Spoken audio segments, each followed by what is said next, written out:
What is going on, guys? Joey Suggs here. Welcome back to the channel.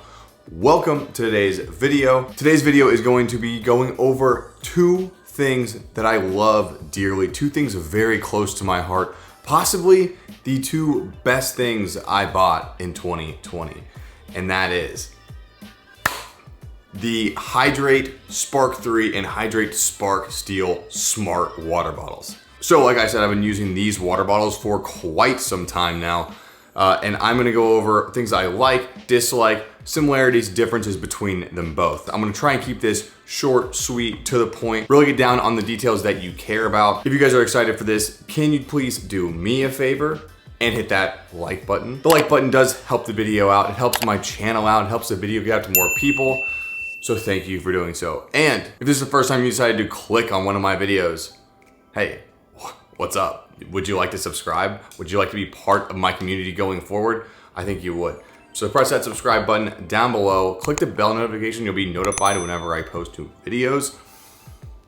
Now, let's get in and talk about these water bottles. All right, so as these are literally glowing right now, let me go over some similarities between the two water bottles. So these are both smart water bottles. They're both made by Hidratespark. So they're both gonna come with the same awesome Hidrate app. Now I did an entire video reviewing this water bottle. It was actually a really good video. If you wanna check it out, it's gonna be up here. And I go into depth on the app and how it works and everything like that. But the brief understanding of it is both these water bottles are gonna track your water intake throughout the day and let you know, remind you to drink more water throughout the day. You'll be able to go in and see it on your phone or on your Apple Watch, whatever it may be. And since they both share the same app, they also have a last found option. So if you leave your water bottle somewhere, it'll tell you where it was last found, which is really nice because I leave my water bottle like everywhere all the time. I'm horrible about it. So for me, it helps me out a lot. And another similarity, these both hold about the same amount of water. The Hidratespark Steel comes in actually two different sizes, a 21 and a 17 ounce. This is the 21 ounce. This is the only option for the Hidratespark 3, but they are literally about the same size and they hold about the same amount of water. Another key point is the durability of these things. This one I have been using for almost a year, a little over a year, and this one I've been using for about 3 months. I can tell you they both are very, very durable. I've had almost no issues with this at all. A little bit of wear and tear here and there. This one I've had literally no issues with, period. And I think it's gonna last a very long time. And when I tell you that I use these things every day, like I use them every day, all day long. From the time I wake up at 5 in the morning to the time I go to bed at like 9:30, 10, this is by my side, one of these water bottles. So I'm like really using these things. And I would say another similarity is the accuracy of the tracking of the water. The Hidratespark Steel is supposedly supposed to have a little better tracking. You're supposed to be able to put ice in it, which I don't ever put ice in my water bottle, but it will keep it colder longer if you want to. This one you can't really put ice in, but I would say that they're both very accurate in calculating the water that I take in every day. And that is pretty much all of the similarities between the two water bottles. So I'm gonna be focusing mostly on the Hidratespark Steel today because like I said, I did a full review on this one already, but I am gonna be comparing the two back and forth. And by the way, Hidratespark is really your only like seriously good option for a smart water bottle at the moment. There's not a lot of brands out there doing it very well like Hidratespark is. So the price difference between the newer model, the Hidratespark Steel, and the older model, the Hidratespark 3, is about $5. I think $10 if you get the larger size like this. Either way, you're spending a stupidly ridiculous amount of money on a water bottle. So depending on whether you find the things that I talk about in this video worth it to you, it's worth it to get this one. If not, then maybe you save $10 and get this one. I'm gonna tell you right now, my personal opinion is I like this one better, but there are some things that you might not like and might be a deal breaker for you. So let's get into those right now. One bonus for me that I enjoy from the Hidratespark Steel is that there's no rod going through it. Now, if you've never looked on the inside of a Hidratespark 3, let me show you. So the inside of the Hidratespark 3 has this rod, and that is the sensing mechanism for the water bottle. Although it's fairly accurate. It also is fairly annoying to have to work in and out of this rod, especially because I like putting like powdered stuff in my water bottle, pre-workouts, things of that such. So for me, having the rod in there was kind of annoying. Now compare that to the Hidratespark Steel. It's pretty much just a standard stainless steel water bottle or stainless steel bottle. And it's easy, super wide, and I can put whatever powders I want in there. Also, speaking of the build of the water bottle, so you get 2 different lid options whenever you choose your configuration, whatever. This is the, I think they call it the chug lid, but pretty simple. It has a push, and then you're able to drink it like this, right? And then they have a straw option, literally just a different lid, but it's more straw, and it has a straw that goes all the way down. Not for me, but if you're someone who likes the straw option, go for it. Mine also has a lock. So if you're like on a bike ride, maybe on like a really hard hike or something, you can lock this and it's not gonna go anywhere. I have definitely had some issues with this water bottle I drop my water bottle a lot, and I'll drop it sometimes and okay, it didn't do it that time, but it'll pop open, and it's just kind of annoying if I'm spilling water. Also, like I mentioned earlier, this one can take ice, and apparently it's like better at tracking ice or something. I don't know. I read a bunch of reviews that the Hidratespark 3 was not very good of accurately measuring when ice was being put in. And this one, apparently they fixed that. And like I said, I don't use ice, so it doesn't matter to me. But if you're someone who does, could be a deal breaker. So like we saw earlier, and we're about to see right now, both of these water bottles light up to, one, remind you to drink.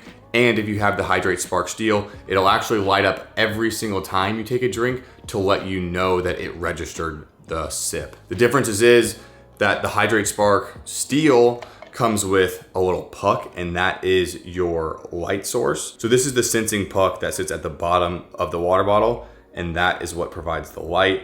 The other one is the sensing rod itself, has the light inside of it, and it glows all the way through, but not nearly as bright. Really a preference choice, but I enjoy both of them, honestly. But I think I like this one a little better. It's a little brighter. Okay, now this one is a big one. Let's talk about batteries versus charging. So on the Hidratespark 3, the way that they did the battery, in this back panel right here, this unscrews and you get a watch type battery. I would say these last anywhere from like 2 to 3 months, typically. And they're very hard to find. Okay, I say they're very hard to find. If you can order them on Amazon and just keep them at your house. But it is pretty annoying that they're like a not very streamlined battery. So I think they tried to fix it on the Hidratespark Steel, but in my opinion, it's not any better. The way this thing charges is via this puck. You can see right here that it has these like 3 metal pieces on it. And I'm assuming you have never seen that before because it's some kind of proprietary charger that I'm sure I'm gonna lose eventually, and I'll have to buy another one. So I don't know, it's kind of hit or miss on the charging aspect. Pretty much what I do, this lasts about anywhere from like a week to 2 weeks. What I typically do is every Sunday night before I go to bed, I just stick it on the charger, and then it's ready to go first thing in the morning. I have no issues throughout the week. It depends on your personal preference, whether you like having a battery or you like being able to charge it on the go. Either way, I don't love either of them, so you kind of have to pick your poison on that one.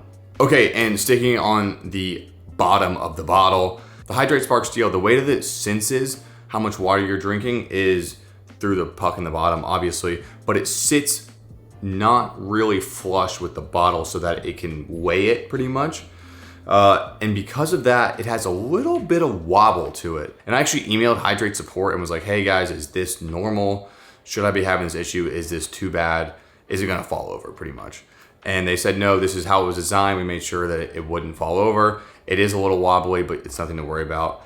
And I gotta be honest, I have not spilt it or like knocked it over or had any issues with it. So it's a little wary, like it's a little worrying to me, but I haven't had any issues yet. And that compared to the Hidratespark 3 just sits flat, and I've never had an issue with that either.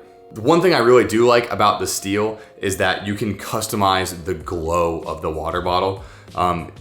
You can pay $5 to have it like super customizable, which I think is one, stupid and a ripoff. They should make that free. But you can definitely choose from different color ranges and you can make it do a rainbow or, you know, blue. I keep mine on blue. I just like the blue. And that compared to the Hidratespark Steel, you only get one color, green, and like I said, does not glow through very bright. So I'm a huge fan of being able to customize my glow, if you will. Also, cleaning, it's really a preference. This thing is very easy to clean, the Hidratespark Steel. All you have to do is get one of those brushes, like the water bottle brushes, stick it in, clean it out. Very simple. The Hidratespark 3 is dishwasher safe, and the reason it is because it comes apart at the top and the bottom. And whenever you do that, you're literally just left with a plastic cylinder that you can toss in the washing machine or dishwasher, and it'll come out super clean. I don't really mind cleaning the steel one, and I've cleaned this one a lot. There's a lot of like crevices and like screwy things that collect mold and stuff like that. So I've been enjoying cleaning the Hidratespark Steel more personally. Also, one thing I have really enjoyed about the Hidratespark Steel is that there's no more sweating. This water bottle, the Hidratespark 3, would sweat a lot. Like if I would leave it in my car and there was a cold drink in there, I would come back and it'd be like slippery because of the rubber surface and then the sweat. Ugh, I didn't like it at all. Never had any issues with this, and I have noticed a huge difference in how long my drinks stay cold in the Hidratespark Steel. And for me, guys, that kind of wraps up everything that I've found as far as similarities, differences, what I like and dislike about both of these water bottles. If I left anything out and there's any questions that you guys have, please leave a comment down below. I will promise to get all of them answered if I physically and mentally can answer them. And that pretty much wraps it up. I would say if I were to just buy one of these, I would buy the Hidratespark Steel, because for me, the benefits outweigh the cons, and I've really been enjoying using the water bottle thus far. Let me know what you guys think in the comments down below. Like I said in the beginning of the video, if you're new to the channel, subscribe. I cannot believe this, but 95% of the people watching my videos do not subscribe, and that hurts my heart. So if you guys are new, subscribe. If you enjoyed the video, press like. And with that, I will be seeing you in the next one. Peace.